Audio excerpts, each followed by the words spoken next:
I don't know whether I can be heard.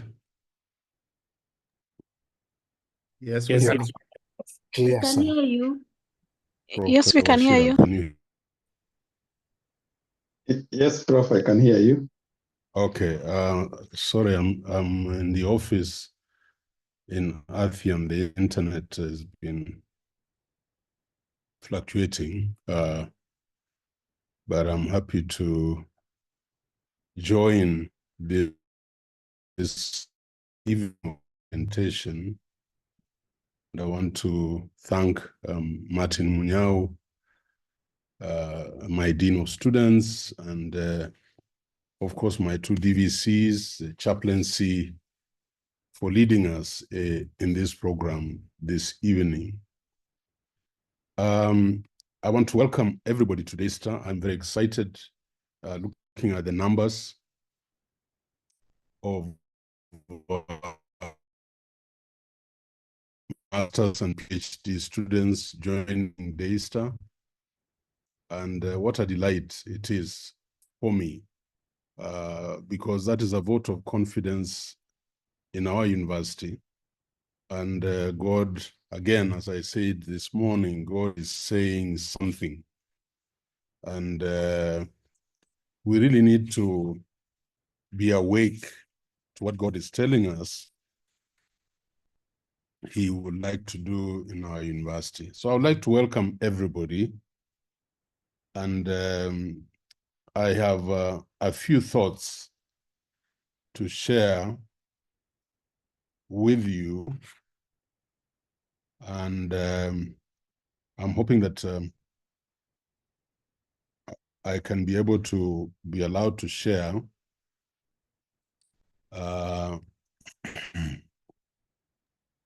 Yes, Prof, you can share. Okay. I can be allowed to share.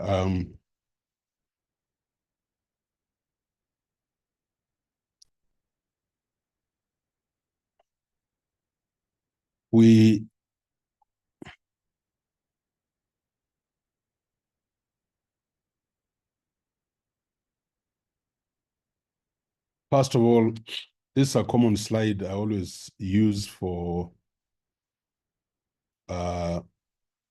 getting started. And that is the Daystar makeup, who we are. I think I'm of the conviction that Daystar has a unique stature in the Kenyan higher education space. We are the first chartered private university, if you want to call it. We are faith-based, but we are multi-denominational. So we are not restricted to a particular denomination. And my board of trustees is an assembly of various essentially Protestant churches. Daystar, many people look at Daystar and they say Daystar is a private university. But I always add, we are a private university with a public mission. So a lot of things we do in Daystar are not driven by a profit motive. We are not driven by a profit motive, but we are driven by public good and kingdom building. So many of you know that Daystar conducts many activities, whether on the net or otherwise, without charging. You are also aware that in Daystar, very few students are left behind, particularly undergraduate. So we have elaborate scholarship schemes that try to cushion the vulnerable in society. This evening, I've just gotten two students, and they're now my students, so I will not I'm not shy in naming them. I've just gotten a student called Bright Morara and Moses Musita. Bright Morara did her exam in 2023, and she deferred her exam. And she had an A- from Kipsigis Girls. She has gotten a commitment from HELB for 1,160. And that is it. She cannot afford accommodation. She cannot afford meals. So they have been here. She's been here with the mother. Moses Musita, I was mentoring St. Joseph's Kitale. And I think he must have been in Form 2 or something. He also came out with an A. And he has gotten a HELB commitment of 164,160.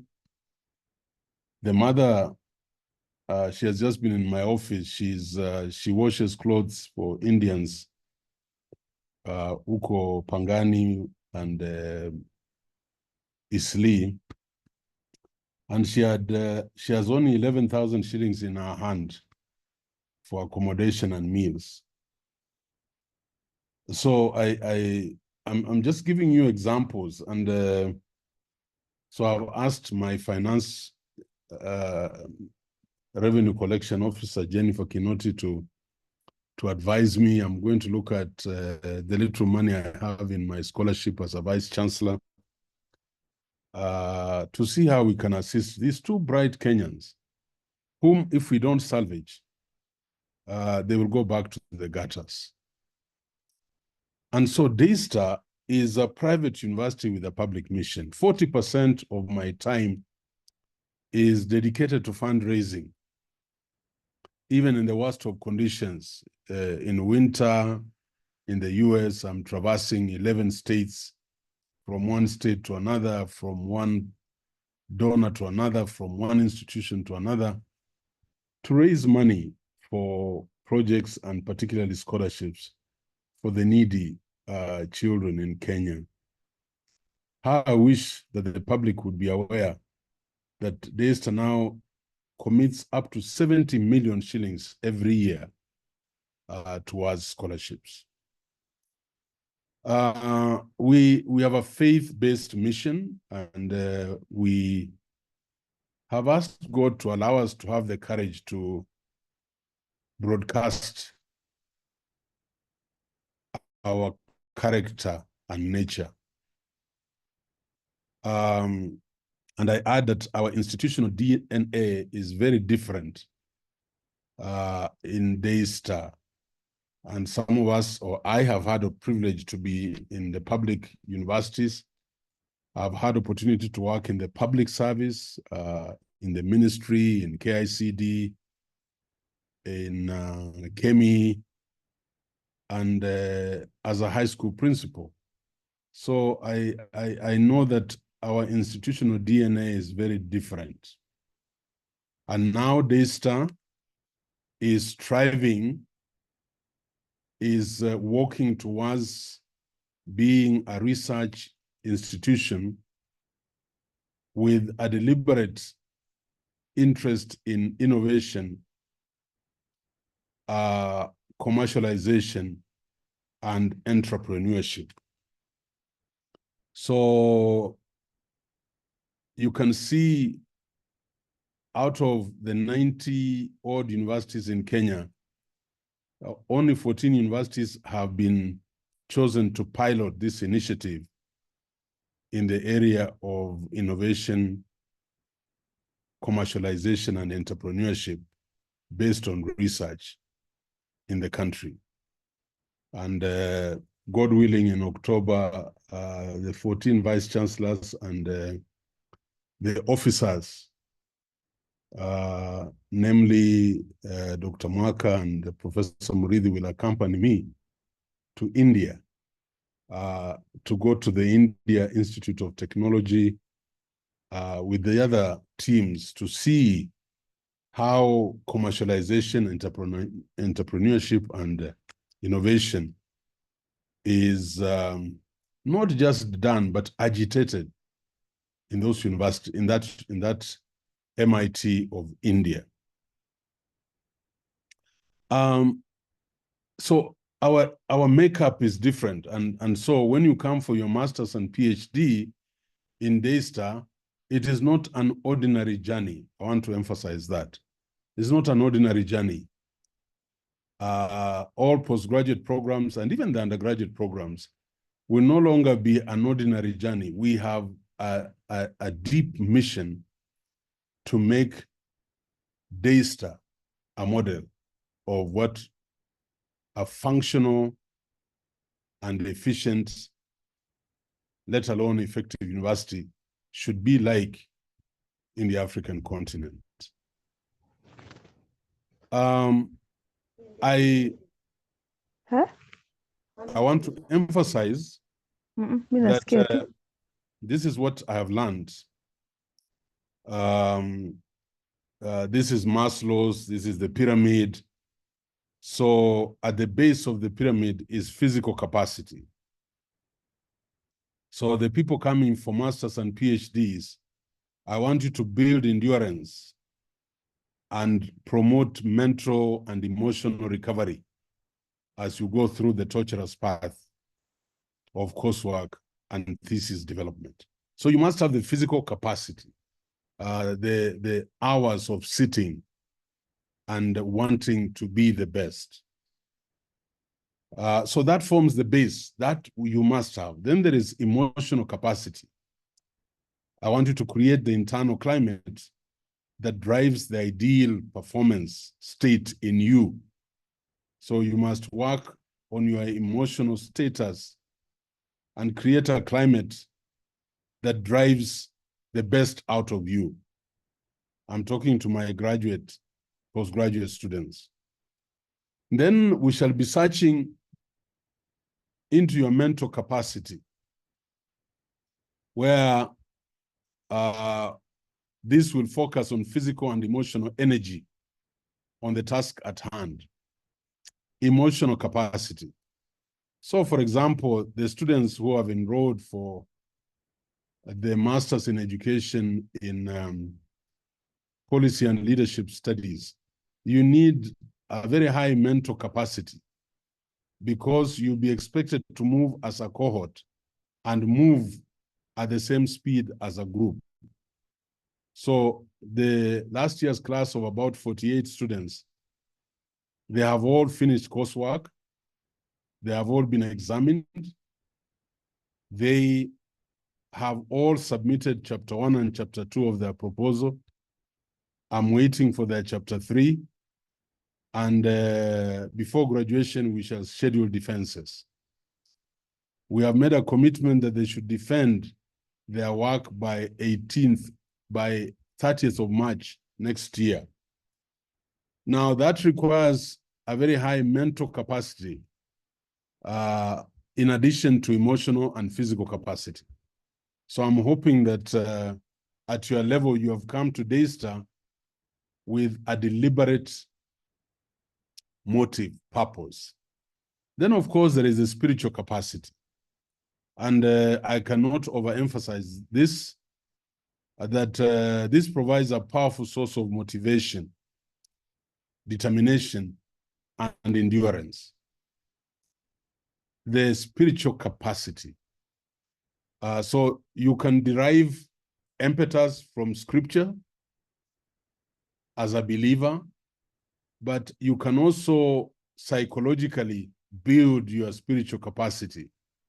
So you have a very strong source of motivation, determination, and endurance. I challenge students in Daystar to attempt, even if they're coming from the third world, to try to do a thesis through a meta-analysis. In other words, you don't have to go out there collecting data on an area that has been researched over and over again. Like, for example, the 844 system in Kenya, or aspects of mental health or aspects of small and micro enterprises, you can actually pick the studies that have been done and you use the data from those studies as your primary data. And you do systematic review, maybe of about 30, 40 studies.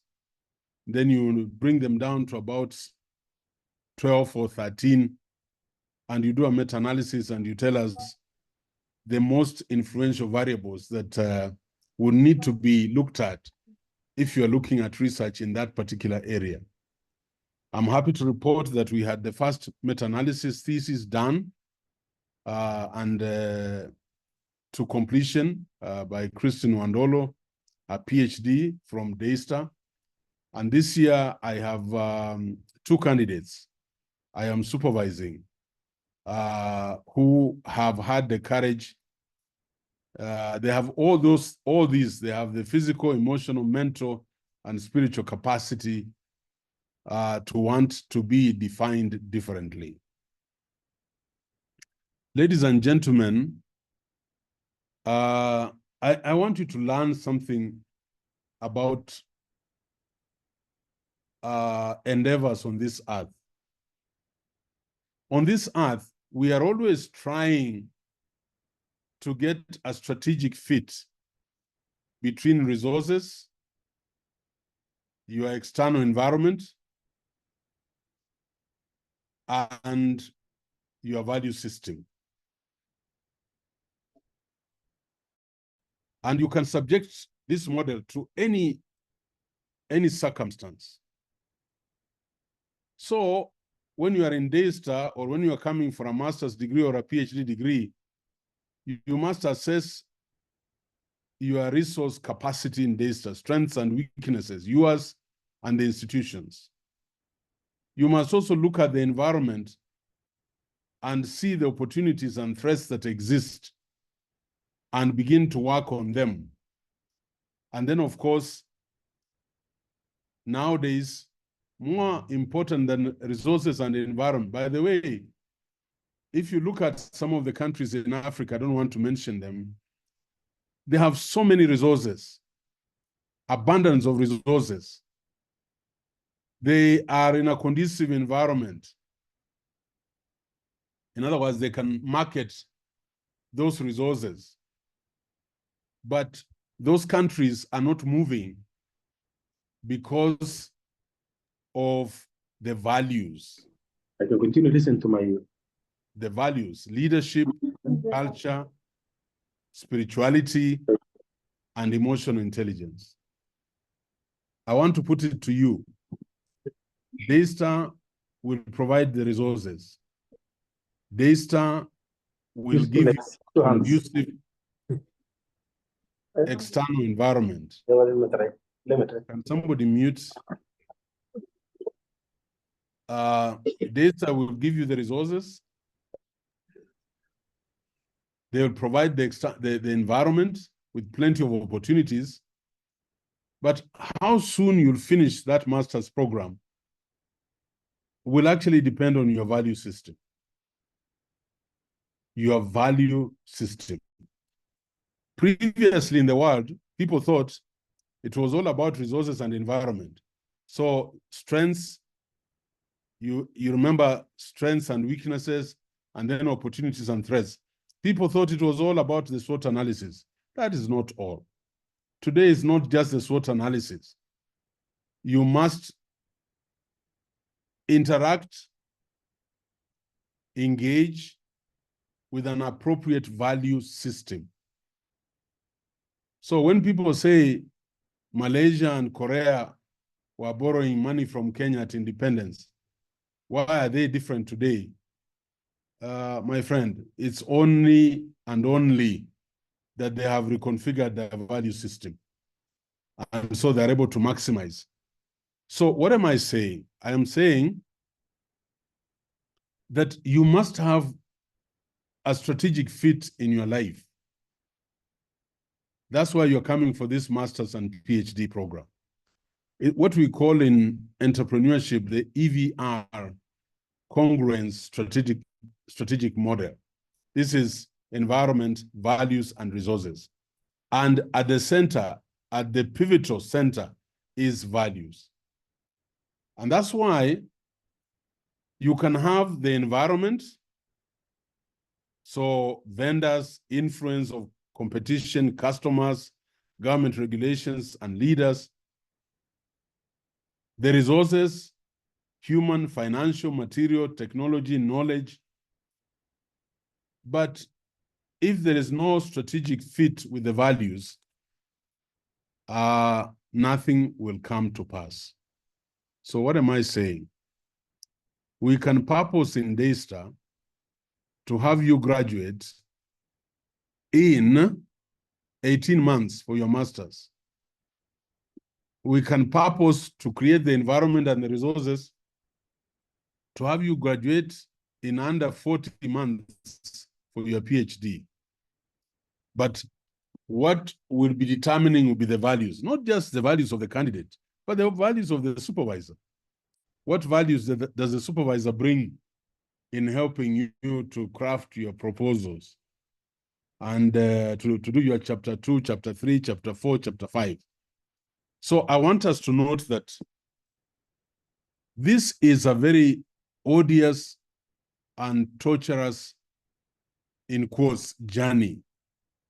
But Daystar is positioning itself to give you the right environment, to provide the resources you need. And now it is up to you to configure a strategic fit that will enable you graduate in record time. I know it can be done. I was told when I joined Kenyatta University for my PhD in business management that in a public university you will not graduate until how many years. But you'll be surprised, I finished my PhD in 26 months. You can do it. So as you're doing coursework, the first year, you are also developing your proposal. So when you finish coursework, you are telling your supervisors, I want to defend my proposal. Then you go out in the field.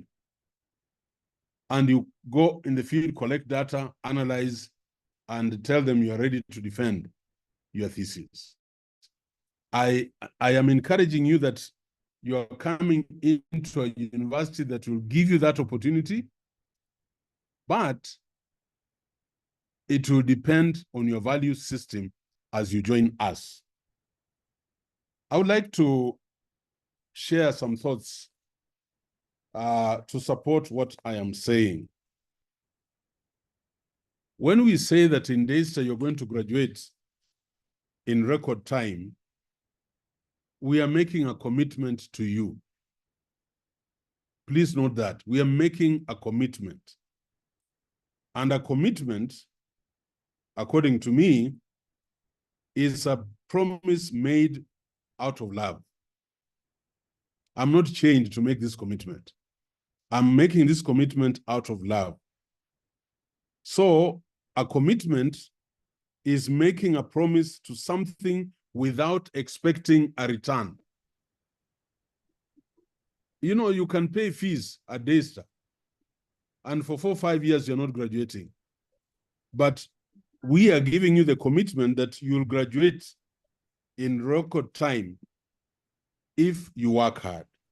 So what am I saying? I'm saying a commitment is making a promise to something without expecting a return, out of sheer lovingness. And for me, by the way, nothing delights me as to walk my PhD students to be gowned on a graduation day. For me, nothing excites me to see somebody come to Daystar for masters and graduate in under 24 months. And what I've learned in my life is that there is something that feels almost involuntary about a deep commitment. When you have a deep commitment, it is involuntary. And you don't see it as a burden. And that is my assurance to you as our students in our master's and our PhD program. So I've been looking for a very complete definition of what a commitment is, because that's what I bring you this evening, a commitment. A commitment is falling in love with something and then building a structure of behavior around it for those moments when love falters or fails. So, hata ukitangatanga, hata ukijaribu kuhepa kulete proposal yako, my commitment will keep me asking you, when are we going to meet? I would like to meet you over this and that. So, ladies and gentlemen, I've also learned, and this is my plea to my fellow faculty. A thick life, a rich life is defined by commitments or is almost 50 students that I would guide them during disciplined inquiry from chapter 1 to 3. That's what I'm doing. Yes, it is an obligation. So they know I am there to do it. And then God gives you the energy. And I said, a commitment is involuntary. Si ya kusukuma. So, what did somebody say? I can't remember. I think it was Wallace Soyinka or somebody who said, the life well lived is a journey from open options to sweet compulsions. Yeah. Not open options to sweet compulsions. Things that really punish you. That's a life well lived. If you have 10 students, fellow colleagues, lecturers, just coming to say thank you for having supervised, you have 10 thank yous. And most likely they'll be saying, may God bless you. Those blessings don't just go away. That's what I'm talking about. So what do commitments give us? And I'm talking to my master's, PhD, and my fellow faculty. Me, I think our commitments give us our identity. They are how we introduce ourselves to strangers. So my PhD students, I don't teach them, I supervise them. But how do I introduce myself to them? It is the commitment you make that gives you that identity to those students.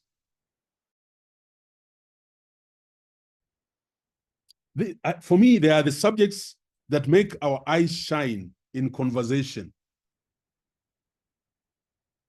So when I'm coming to your class, and by the way, this year, I'm trying to persuade my DVC academic that all these master students should sit in one class for research methods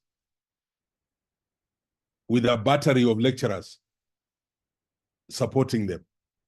So we don't have research methods in communication, research methods in whatever.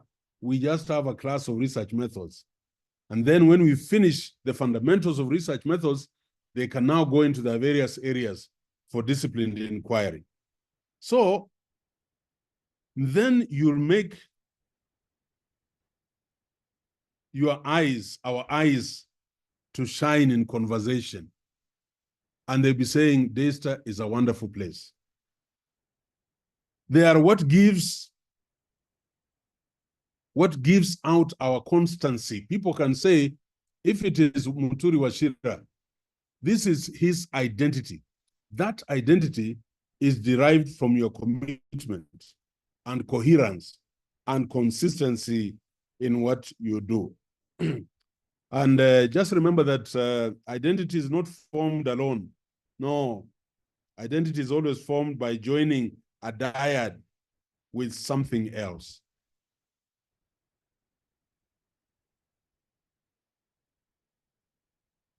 The second value of commitment is that our commitments give us our identity. And now Daystar, because of his commitments to quality education, we are now having a different identity. That's why today, the whole of main campus, there was no parking space. We have created an identity derived from our. So the second thing is that our commitment gives us a sense of purpose. I wish I could say that better. That, and for me, that's the paradox of privilege, because you then have a very strong sense of purpose and you pursue it relentlessly.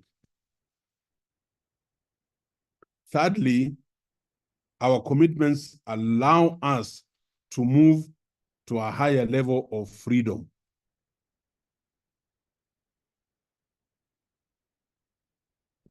In our culture, in the Kenyan sorry, culture, to interrupt you. I know you were trying to project something.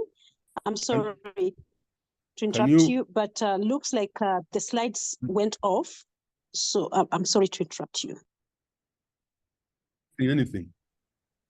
Yeah, I'm not so there is just anything. the desktop. I don't know if you are trying to project anything. Okay. Thank you. No. So, our commitments allow us to move to a higher level of freedom.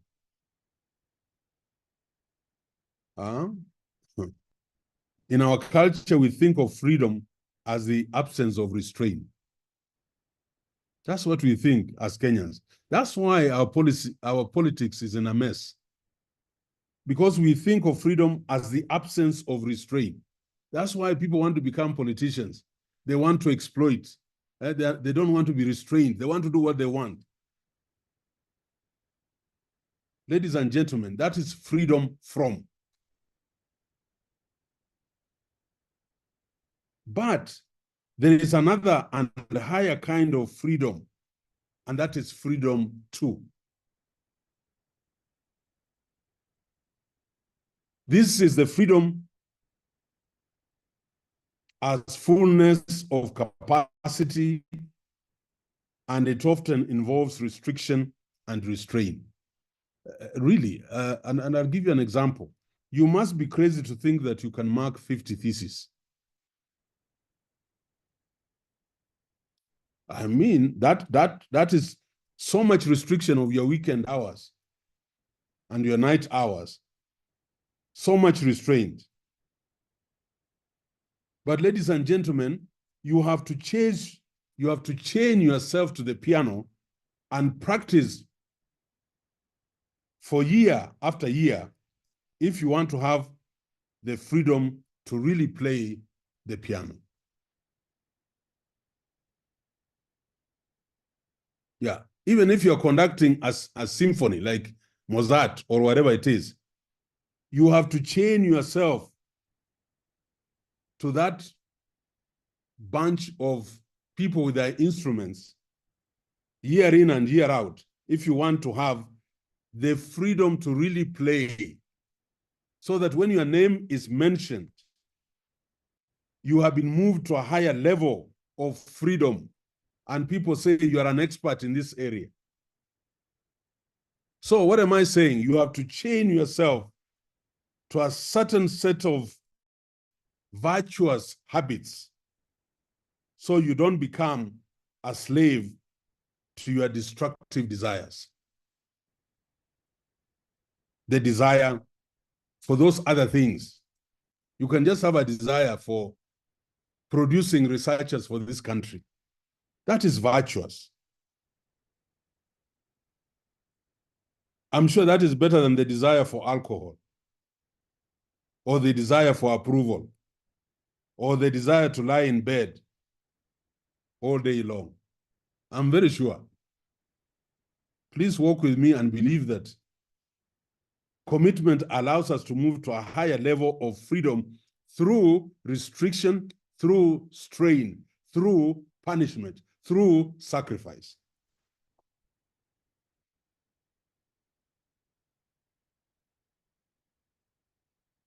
So, as theologian Tim Keller puts it, real freedom is not so much the absence of restrictions as finding the right ones. Finding the right ones. So much of our lives are determined by the definition of freedom we carry around unconsciously in our heads. Please move to a higher level of freedom. I'm talking about the PhD, the master's. If you want to do that master's and you subject yourself to restriction and restraint, and you toil and you walk the rugged path, when it comes to your PhD, it will be a walkover. And then tomorrow you'll get consultancies in the World Bank, in Kenya government, in parastatals, and you will be having freedom to, not freedom from. Finally, and I'm asking for commitment, our commitment to this program will build our moral character. I wish I could say that better. That it actually brings you to the doorstep of disciplined service. That's what it does.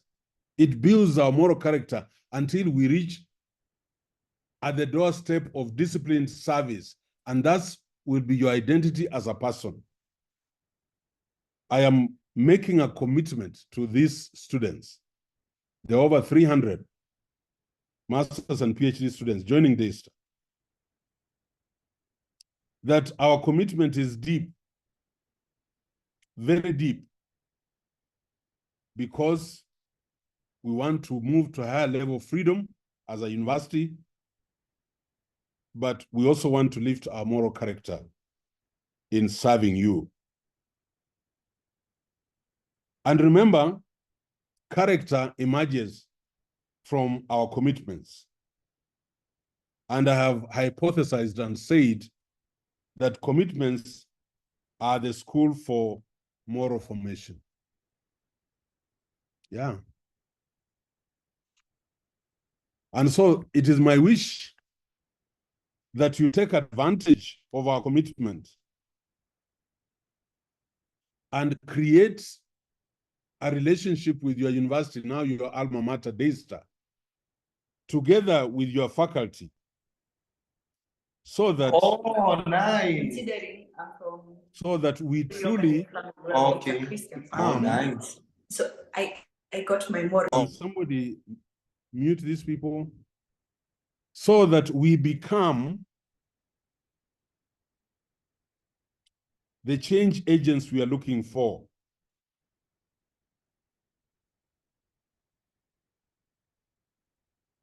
So it is trying to do something that is intrinsically good. Yeah, please, the lecturers and the students, making you feel known, cared for, trusted, and unconditionally loved by your university, by your lecturers, without presuming to know how that relationship would alter the trajectory of your life. Me, I think we never really dig deep into the philosophy of what we are doing. And that's why perhaps we don't get the depth of commitment that we expect from you. I really want to wish you well. I have given my commitment and that of my university, my colleagues to you. We want you to reciprocate that commitment. Then Daystar will be great.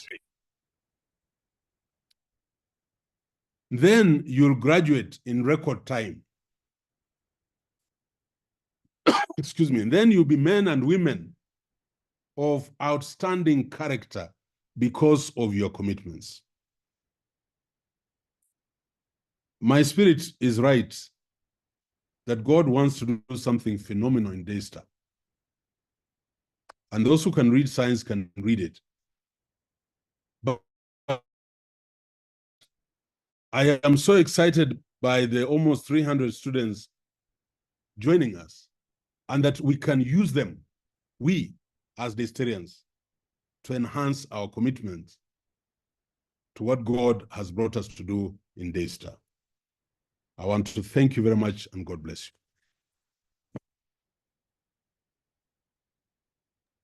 you. You can use the emojis to show a clap or whatever for the Vice Chancellor, or you just post.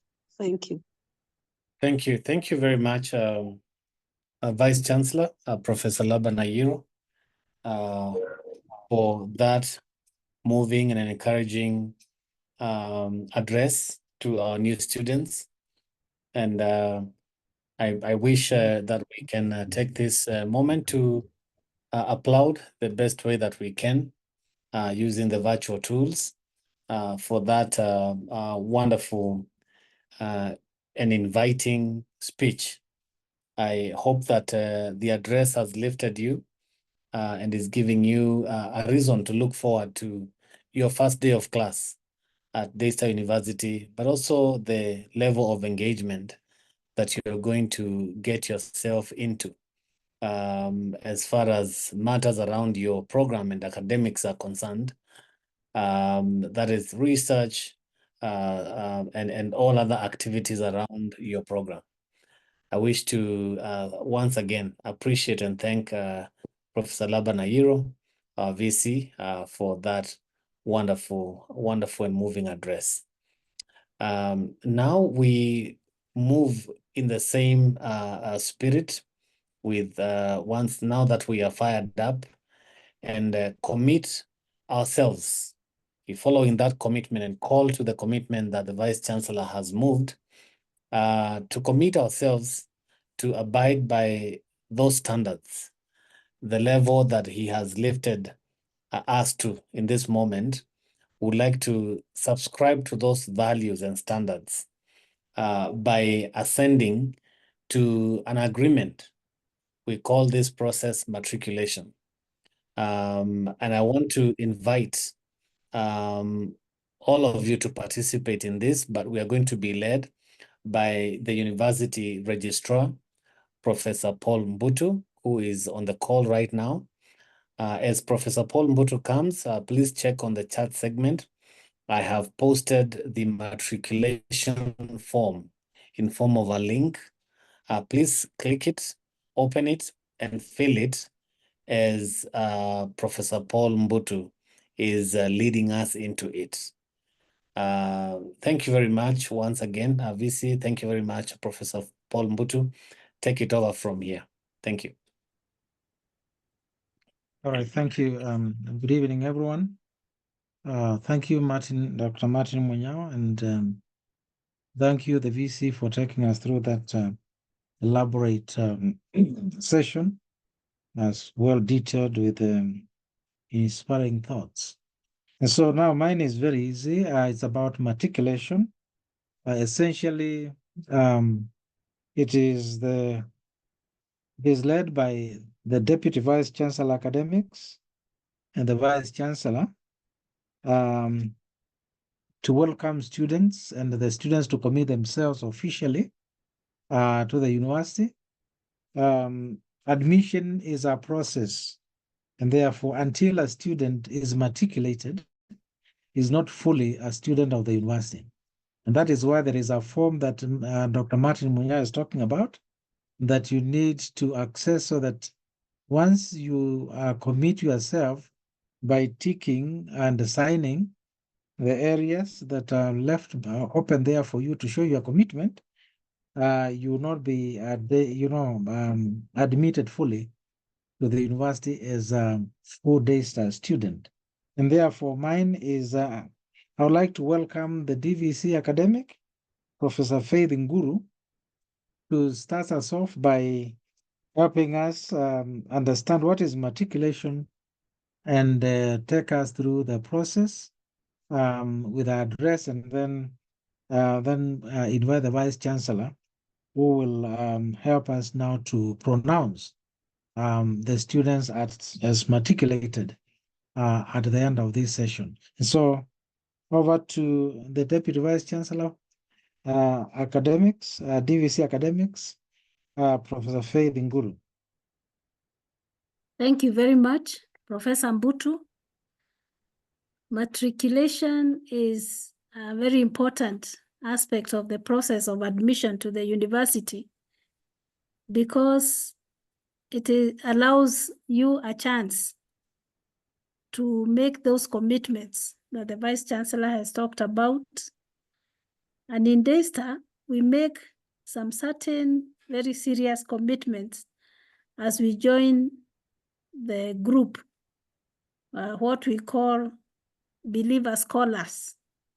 These are people who are seeking the truth. They are people who are looking to God for help, people who are interested in education, who want to generate new knowledge, and who want to transform themselves and transform the world. And in our particular case, we ask some specific questions to which you assent or you agree that, yes, this is my commitment as I join Daystar University. I will do my best to do those things that I'll be talking about in a moment. And the question we are asking is that commitment and your faithfulness to these items that I'll be talking about. I'll be asking a question, and having read through the form, you will say, yes, I will, to the question that I'll be asking. And at the bottom of the form, there will be a place where you date the form and you sign, noting your admission number, your home county for the Kenyans.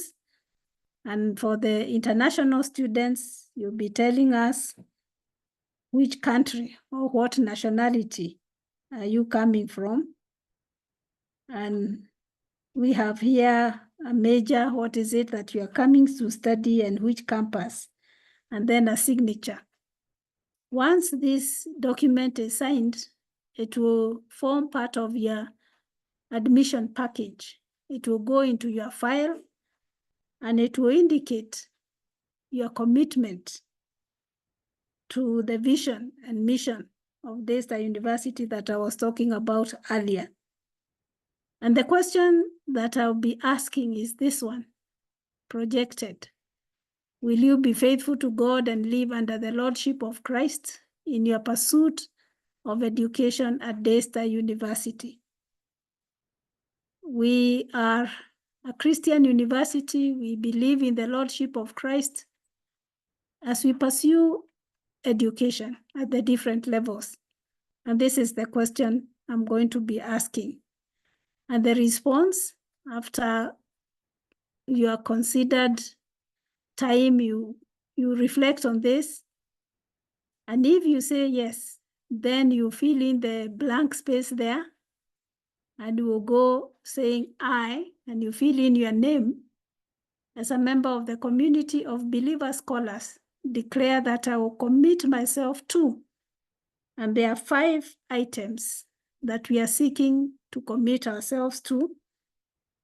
One is to pursue the distinctive goals and education objectives of the university.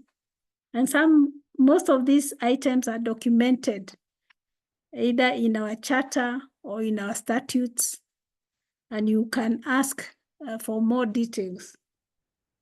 The second one is seeking increased understanding of the Christian faith and applying that faith to specific academic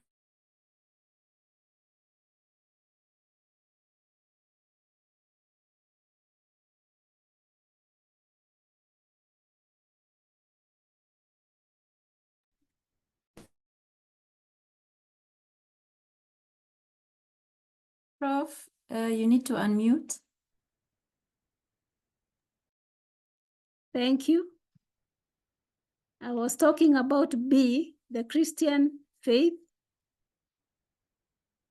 that we seek to understand and to continue to understand as we walk along.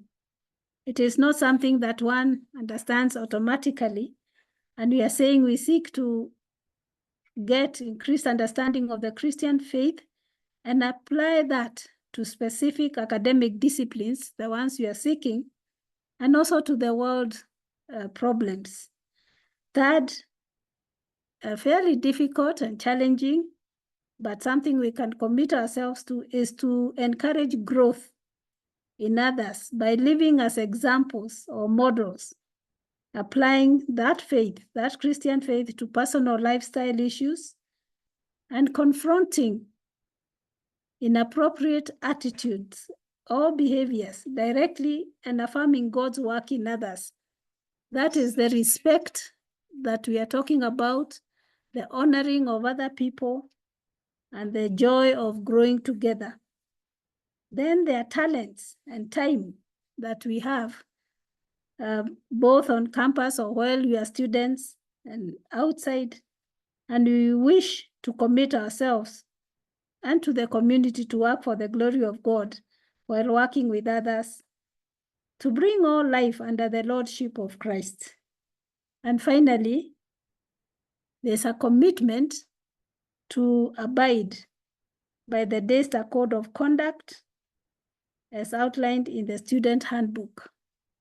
Earlier on, we talked about a code of conduct, including dress conduct. We are thinking about exam conducts and relationship conducts, all outlined in the student handbook. And these are the kind of attitudes that we are committing ourselves to.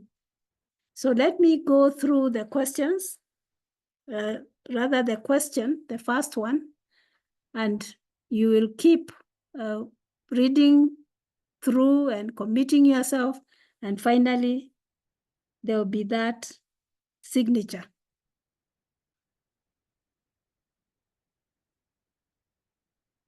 We begin.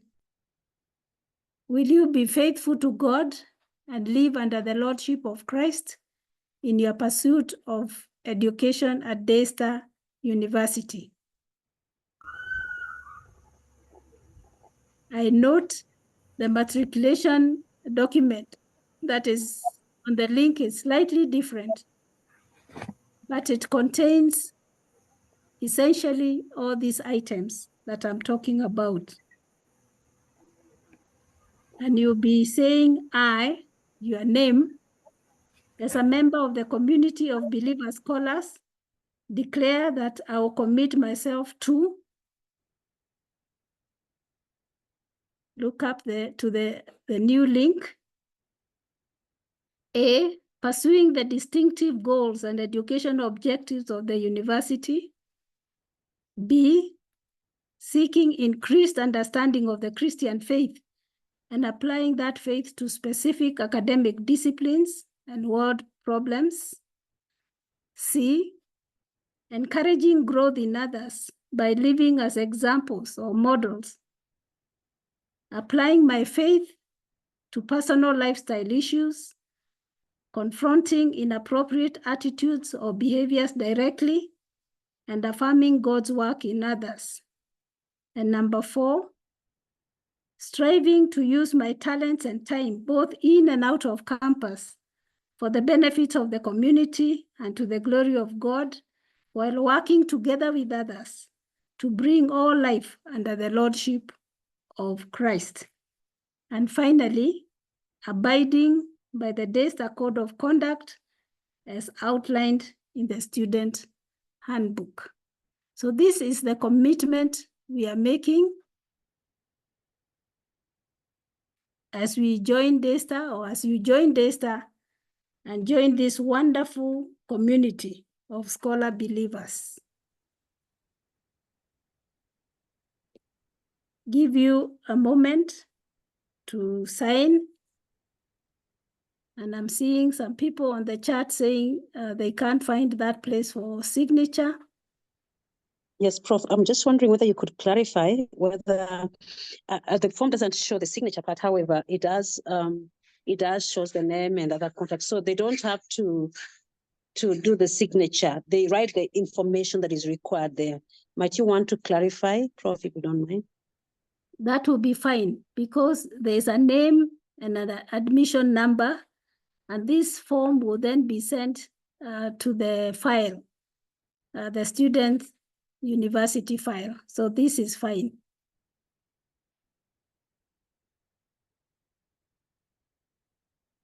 Are there any other questions or comments from my colleagues? Any of my colleagues? Maybe just also to clarify for them, in case they are unable to view the link, it's not because the link is unavailable. The link is just that they can change the browser, or they can change so that they can download it in the best way possible. If it's not available, they can just copy and paste and put on a different browser if it's available, if it's not visible on their side. There's also a question about bringing the form when they come on campus. Since they are they're now at the moment with eCampus, we'd like them to click submit. We will receive it. They don't have to. That's why we are doing it on the e-signatures or e-information. Yes, I would agree with the Dr. Mwaka. Then let them submit it online so that we can assemble them from today, so that for tomorrow and the day following, before we allow them to do registration, we already have matriculated them. Thank you very much. That is very clear. And having read through, made the commitments, and with the hope that you succeed in forwarding the form, we then have a charge. And this charge comes from the Vice Chancellor, who is charging you, the new students, to do what you have committed yourself to do, what is on this form, and what the Vice Chancellor talked about, the kind of person, the kind of character, the kind of attitude that would help you to truly become a DASTA graduate. Let me kindly ask the Vice Chancellor to give his charge to the students. Thank you very much. I hope there's a lot of problems with network. Faith, can you hear me? Yes, I can. Okay. I want to, with a lot of delight, welcome my master's and PhD students and even postgraduate diploma and the undergraduates on call this evening to DASTA University. I want you to trust us that the commitments we have made, we shall live up to them. I'm extremely excited that I'll be part of the effort teaching research methods and aspects of statistics to the master's classes clustered together moving forward. And I hope we'll have a rewarding experience and that we will make a difference. We will transform you as you become the researcher that God intended you to become. With the authority given to me by the University Council, I hereby admit you to pursue the courses in the discipline of your calling. I also challenge you to live by the Daystar University Covenant, founded in the teaching of our Lord Jesus Christ. May the Lord watch over your coming in and your going out, now and forevermore. Amen. Amen. Back to you, coordinator. Thank you. Thank you very much, Professor Faith Nguru, DVC ARSA. Thank you very much, Professor Laban Ayiro, Vice Chancellor, for giving that charge. And I want to believe that now our new students, with that, let me call it right, you are now officially Daystar University students. As soon as you submit that form, following that charge given by the Vice Chancellor, you have become Daystar University student. Thank you. I think we are doing very well this evening on time, and I would like to appreciate all the speakers who have come forth to speak to our students. I want to also alert the students that this is just the beginning of a whole week of quite a lot of information that is geared towards making your experience at Daystar a delight. And therefore, beginning tomorrow, we'll be meeting with various departments and sections, even schools, at a closer detail, so that you can get to know more about your particular program. And therefore, I want to open the remaining few minutes to you as the students to give any questions that might have come out of the various speeches that you've heard tonight. If you have any questions, please feel free to unmute yourself. But first of all, put up your hand using the tools that we have available. Put up your hand. I will be able to note you, and then I'll cue you to ask your questions.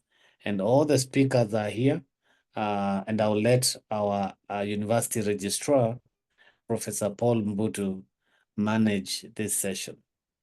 Prof, if you may. All right, thank you. All right, as Dr. Munyawa said, welcome the students to this session, our question and answer. We are going to take about 15 minutes. And so as directed, you are free to raise up your hand and ask your question.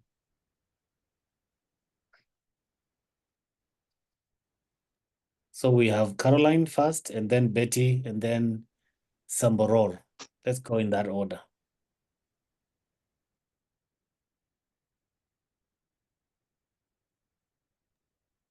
Caroline, if you may unmute and ask your question very briefly, then Betty, and then Samboror.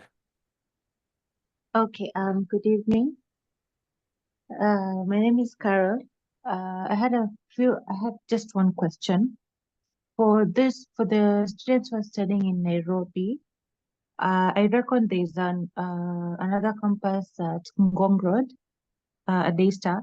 So for students who are closer to that campus, can they be like having classes on that side, or it's a must we have to go to the main campus? For those who will be getting maybe evening classes at times and online. All right.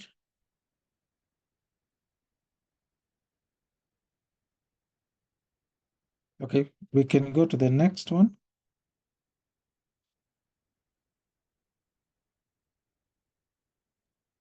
Betty, Samboror.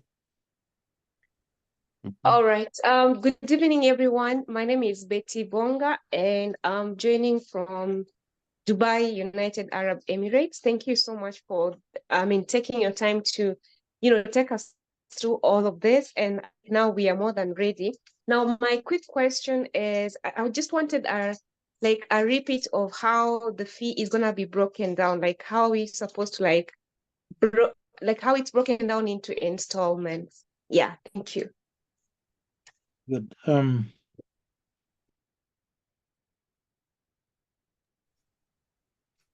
Maybe the third Next, one, and then we'll respond to the questions. Aboror.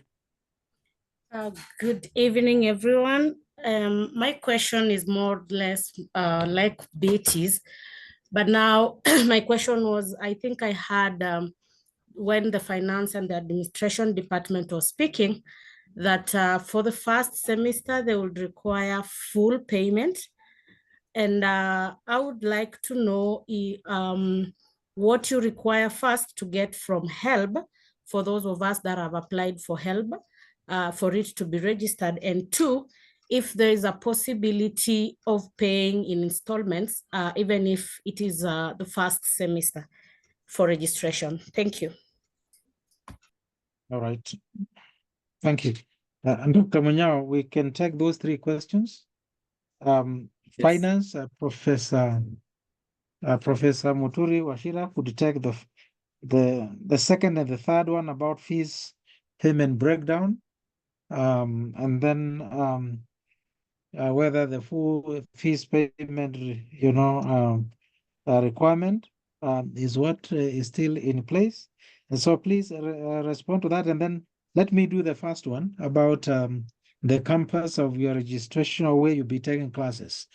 You are taking, this is Carol, you are taking, your classes will be offered online, and you'll not be required to visit any of our campuses for classes, either at our main campus at River or at Nairobi, but there could be from time to time, depending on the arrangement and the composition of the class with your respective lecturers, you could have some sessions where you need to come physically, but that is not a requirement. And so you are registered. You are registered for the online program, and therefore your courses will be running online, and that is how you'll be accessing your lectures and also submitting your assignments. And so there is no requirement for you to visit or to take your classes either at our main campus or at our Nairobi campus.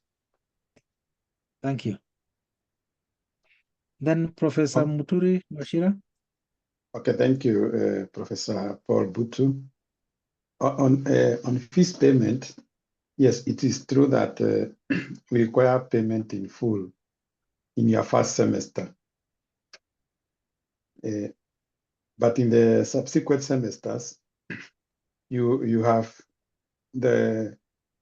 can choose to pay in full at the beginning of the semester or through a payment plan. And I did indicate that the payment plan that our policy allows is 50% in the first month, or when you join in the semester, 50%, and then at the end of the first month, 25%, and the end of the second month, 25%.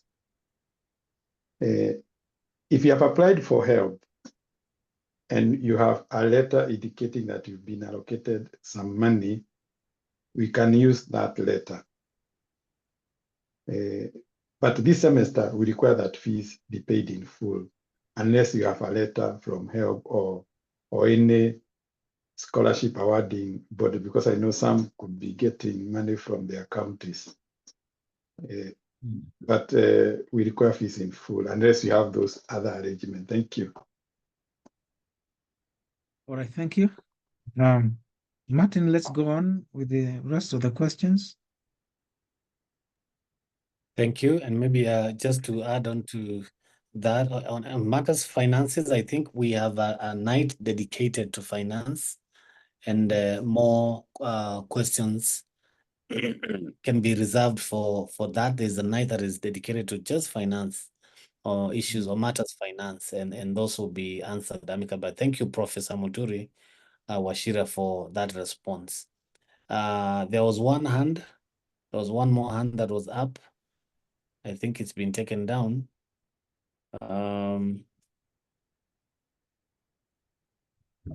Sabella Ombati. Hi, I just wanted to confirm about the orientation program. For some of us who leave work at 5 p.m., I just wanted to know how exactly will the program be between tomorrow and Friday?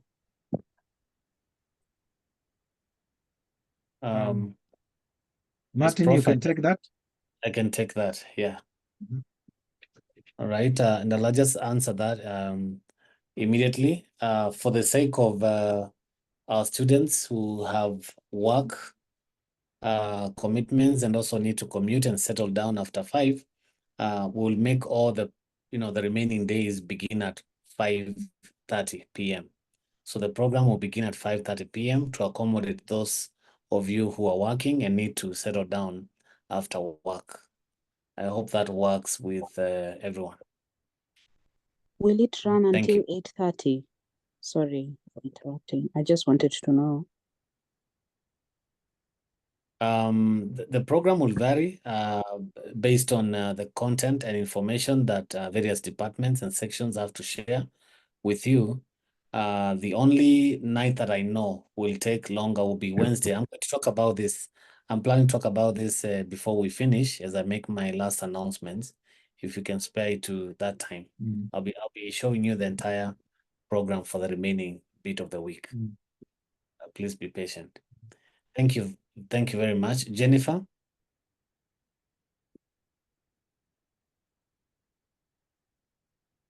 Jennifer, please unmute yourself. Yes. Okay, so I was asking, how flexible are the exams in case maybe an exam has been scheduled on a particular date and I'm not available or I'm working till late? So can it be postponed? Mr. Dr. Munyao,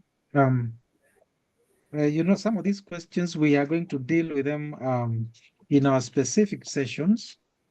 I could respond to that, but if we could have questions around what has been presented so far, because about exams, we are going to talk about exams and registration on Thursday, academic procedures and registration. That question will be, I'll handle it adequately then.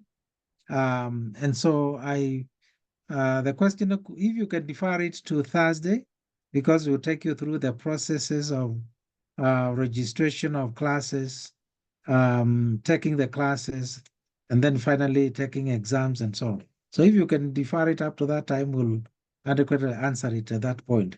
But if we can have questions around now the presentation that have already been done, that would help to clarify areas that maybe need some clarification. Okay. Okay. Yeah. Thank you, Prof. Okay. So we seem not to have further questions. Okay. Stacy?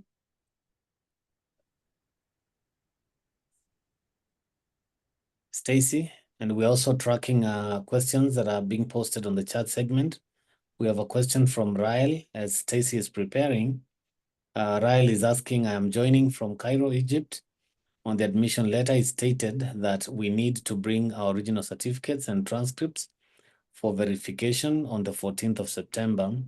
Is it necessary for me to do this in person, considering I'm currently not in the country? That was actually my question as well. All right, okay. Thank you. I think that one, Martin, I can take it on right now, because all right. It's very important. You all remember that we have admitted you on the basis of photocopies of your certificates, and we need to authenticate those documents. And so you need to organize how those documents, if you're living out of the country, how they can reach us on Saturday, this coming Saturday, the 14th, from 8 to 1 o'clock. That is when we shall be looking at all those certificates that you have you used to apply to complete your admission. We need to verify them, by looking at the original against the photocopies. So if you're not in the country, you can organize with your relative or a friend to bring to our office between 8 and 1 at Nairobi campus on Saturday. Or you can even bring them earlier, even from tomorrow. We can even help you with, with that before we get to Saturday. So we are flexible in that regard, but we need to see the original documents, your original qualifications. Thank you. In regards to what you've just said, is it possible we just scan them and then send them by email? Yes, you can. You can scan and send by email. Okay, so we can just scan our original documents and just send instead of coming in person and bringing them. But I would require that you have an attorney to notarize them so that we can see these are original documents, because that verification must go to your file. We are audited from time to time by the Commission for University Education, and we need to make sure that your admission is complete, is authentic, with all the required documentation. So make sure that you have a lawyer or maybe your previous university that can validate, can verify them and send us a copy. The copy that you send us need to be validated by an authority like a lawyer or your former school where you got your qualification. Thank you. Prof, thank you for clarifying that, because we have one of the largest group of the students joining this program is the master's students. They're over 100 and they are probably in over 10 nationalities, including the Egypt, Uzbekistan, Kuwait, China.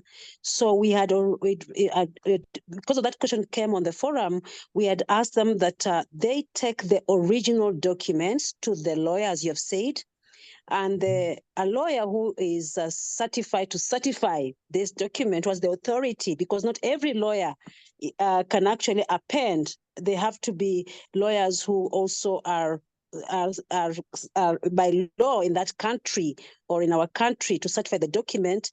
After they have done their copies, they take the original, the lawyer will look at the copy and agree that I certified that this is the original copy, this is the copy of the original certificate of either their O levels or their Form 4s or whatever, and then their whatever. But then they're not going to email. We had asked that they send through post office or courier address to the university registrar, Daystar University, so that now it comes straight to your office and it is not supposed to be scanned. Those certified documents must be sent either through post office or address of 444-00100 Nairobi, Kenya, or couriered, but they must be the originally certified documents as the true copies of the original ones. Thank you. Thank you. Thank you. Professor Mbutu, would allow me, let me just to add to what Dr. Ayuya has said. If anybody is sending their copies of their documents from outside the country, they need to be notarized by a notary public. You need to confirm that that person still has a license to have the documents notarized.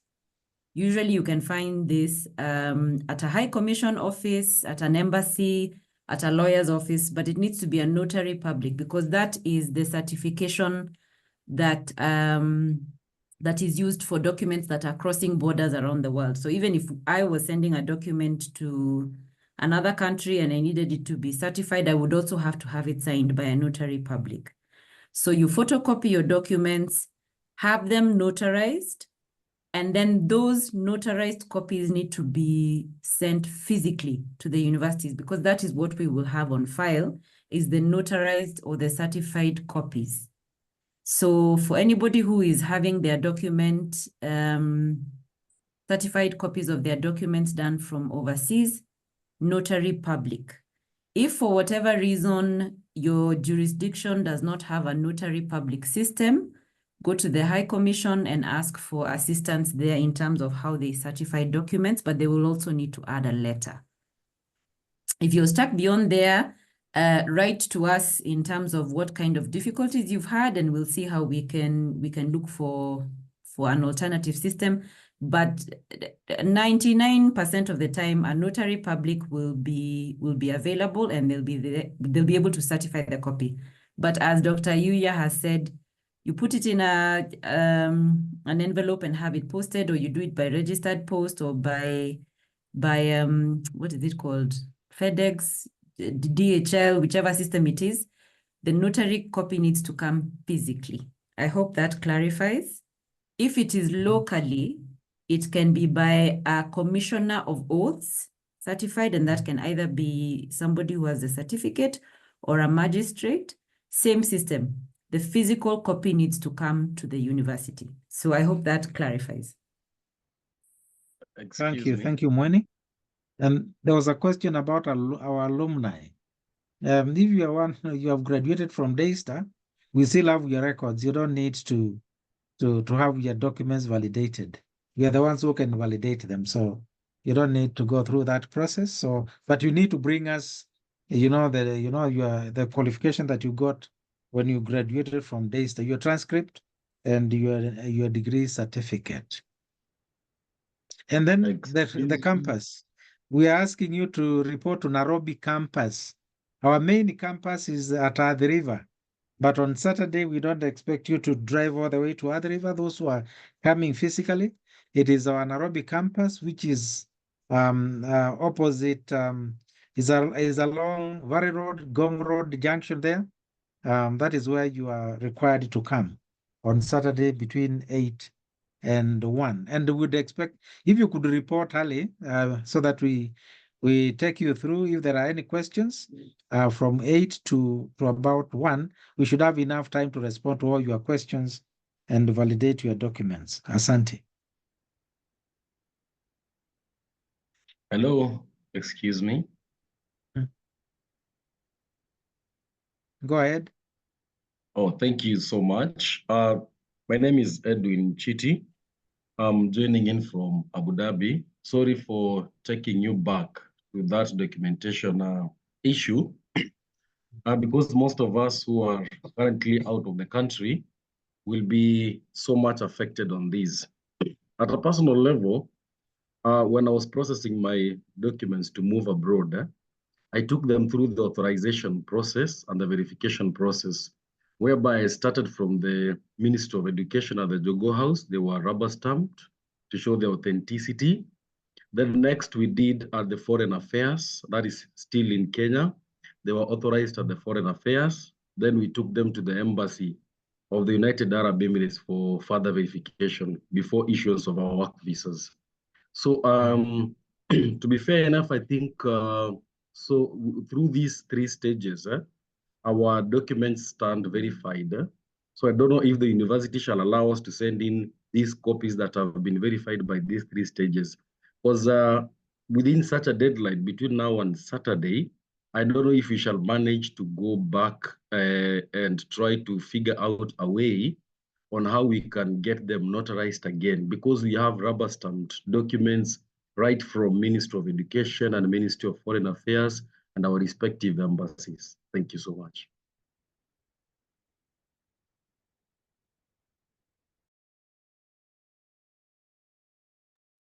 Okay, thank you very much. Do you have a rejoinder on that, Mweni? Yes, I believe if it's it sounds like that is a document that is a Kenyan certification that was being verified for an application outside of the country. In that case, then I believe Ministry of Education stamp will do, but I would still prefer an updated one, certified copy. Getting it from a lawyer is not difficult if it's locally.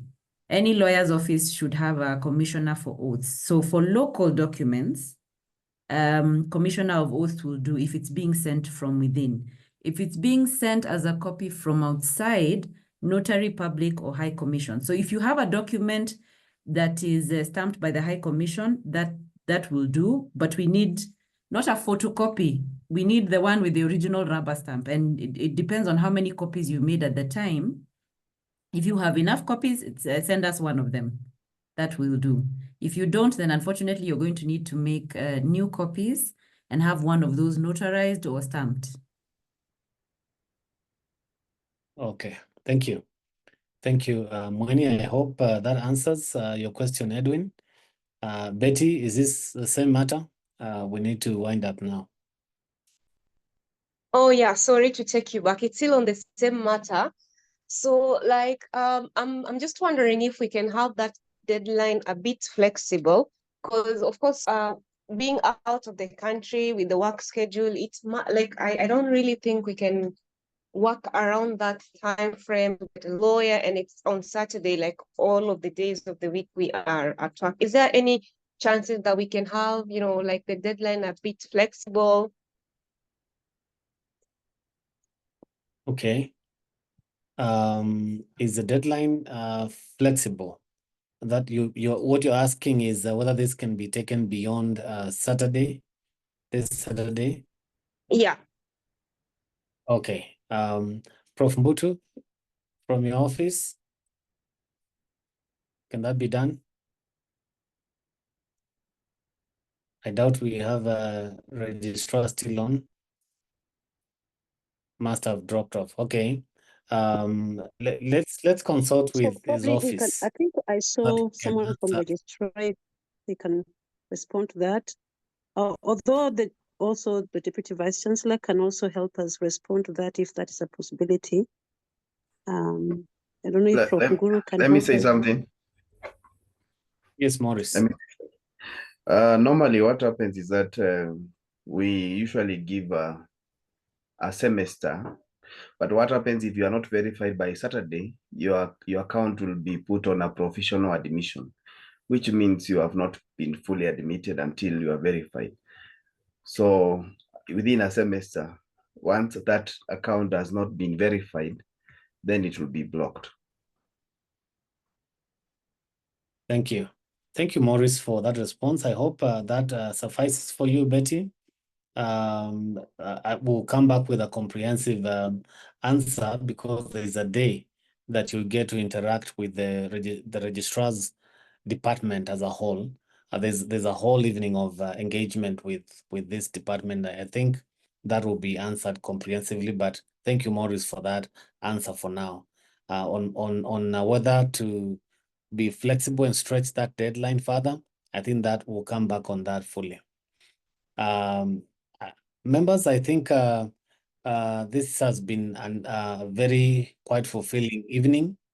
There's one more question from ZG. Let me take that as a very last question. ZG. Good evening. Thank you so much for this orientation. Zoe, please. If the verification process did not go as needed, and you already have paid, will this money be refunded or no? Okay, Morris. I can respond. I'm back. Okay. Yes. Okay. Prof is back. Yes, Prof. So, sorry, the internet threw me out. Yes.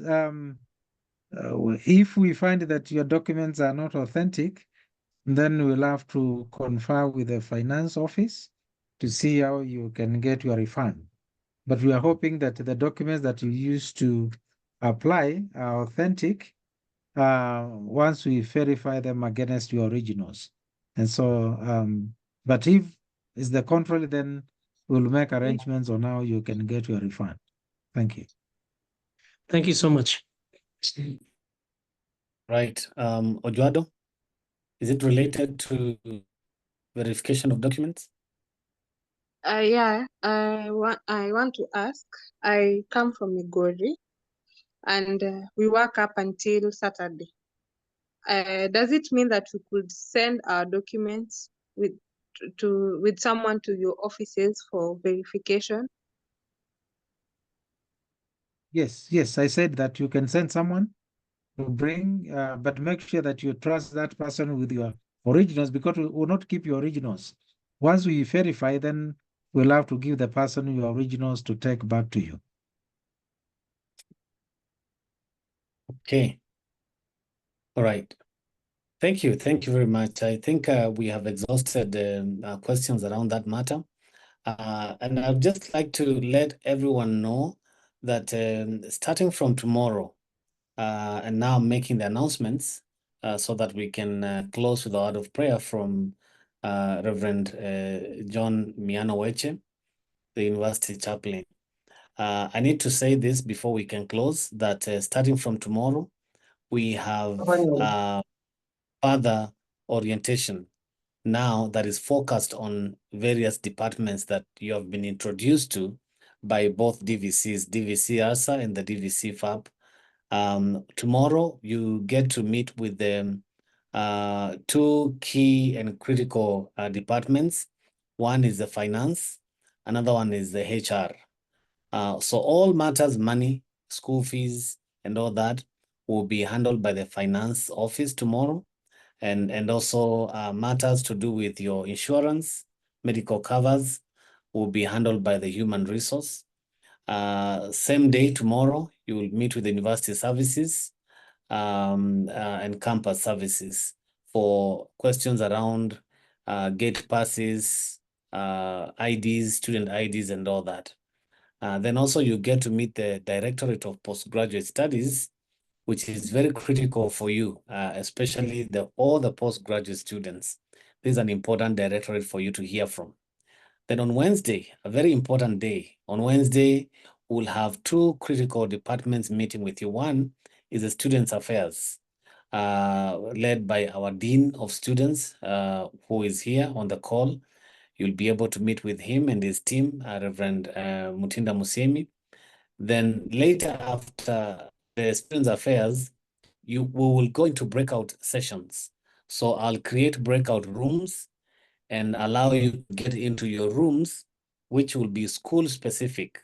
So if you're doing any business related degree, you go to the School of Business Economics, communication, go to your school, the School of Communication, School of Applied and Human Sciences, School of Arts and Social Sciences. And this time we have an additional one, Master of Education Leadership and Policy Studies.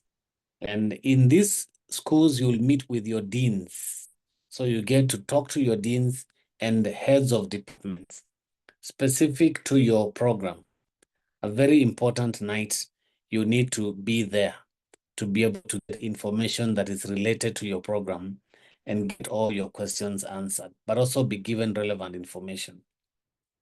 On Thursday, you get to meet with the library because most of you are pursuing your various programs online. You get access to the library online, but also get to hear about the academic procedures and registration. So this is a very critical night. So you've got to be around, like we've said, we'll be starting from 5:30 so that we have everyone on board, even those who are leaving work late. Leaving work at 5. So you'll have the library online and then the academic procedures and registration. Then on Friday, having said all this, how do you join your virtual class? How do you join your online class? So you'll meet with two critical departments. One is the ICT that will enroll you online, and also Odell that will tell you how to learn online. And therefore, that will prepare you for Monday, next week Monday, for your classes to start. Then also you'll get to meet the Directorate of Research, Innovation and Commercialization and Entrepreneurship, DRICE. So please make a point of waiting all the way to the end. And then we'll also get to meet with the Corporate Affairs to be briefed about the brand Daystar University. And then last but not least, but very most important, ICT, to get your email set up and other ICT matters. Then you can begin communication using the Daystar ICT facilities. Then that will be the end of our orientation on Friday, and pending Saturday for you to submit your certificates at the Nairobi campus for verification. Those are the few announcements that I need to make. Please make sure that you follow this program. You keep it close by you. will be following it very keenly to ensure that by the end of it, you have met with every important department relevant to your particular program for purposes of learning and knowing more about your particular program. In the meantime, we have WhatsApp groups that are being shared on the chat segment. Please make sure that you join your particular department or school WhatsApp, but more will be said as we proceed so that you get to join the correct group so that you are kept updated on new information and where to go for support and help. With those few announcements, I would like to ask if the director, Odell, has any further announcements to make, and then after that, call upon the chaplain who will close for us this evening with a word of prayer. I wish to thank all of you for being patient. I wish to thank all the speakers who have addressed the new students. On behalf of Odell, I was your program mover, Dr. Martin Munyao, Deputy Director, Odell. Dr. Yuya, do you have any closing comments? Okay, if not, let me allow the chaplain to close for us with a word of prayer. Reverend Miano. Thank you, Dr. Munyao. Let's pray. Our Father in heaven, we thank you for bringing us to this new beginning. We thank you for the prospects of our hearts, and we thank you for your great and precious promises, which motivate us to keep moving hopefully into the future. I pray that you will sow hope in our hearts, you flood our hearts with your love, and you'll make us hear your voice of promise. And we thank you because all your promises are yea and amen in Christ. And especially, Lord, we want to thank you for the great promise that you have a good plan for us, a plan to give us hope and a future, a plan to prosper us and not to harm us. And so, Lord, this evening we recognize the prospects we have in our hearts for prosperity, for success, for thriving, for flourishing. And we hold all this out to you, Father, knowing that you are able to do immeasurably more than we ask or imagine, according to your power, which is at work in us. So, Lord Jesus, we pray that as we now depart from this meeting, that you'll be near us to defend us, that you will be within us to refresh us, and around us to preserve us.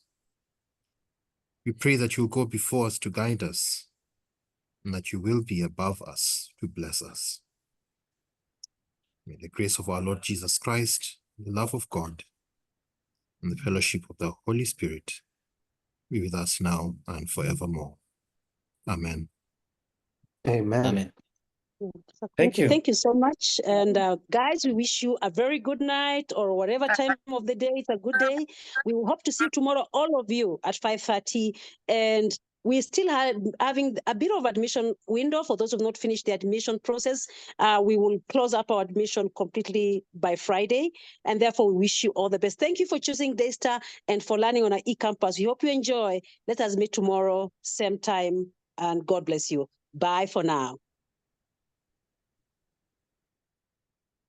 Yes.